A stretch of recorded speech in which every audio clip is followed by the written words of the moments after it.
Here's how to find Microsoft Teams chat history location.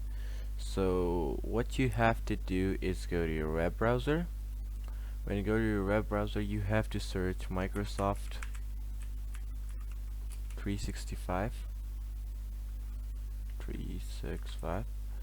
When you go over here, you have to go on the first link and log in. I already have logged in. After that, you have to click on those 9 dots. When you go over here, as you guys can see, I don't have administrative control, but like I'm gonna just show you by pictures. What you have to do after that is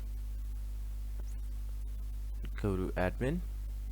When you go to admin, you have to go to the option show all. When you go over there, you have to go to components. After that, you have to go to content search. After that, you have to click on new search. When you go over there, you have to write the description of your after that, you have to those specific locations, like you want to turn all of the two of them on, like these two on, and click next.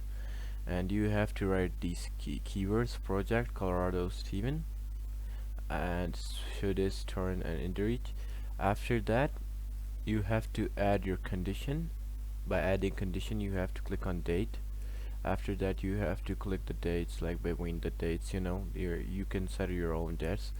After that, it will be done. It will say new search created, and you have to click on done, and it will like older chats, you have to just click on it, and it will do the process. So yeah, that's basically it on how you can clear Microsoft Teams chat history location.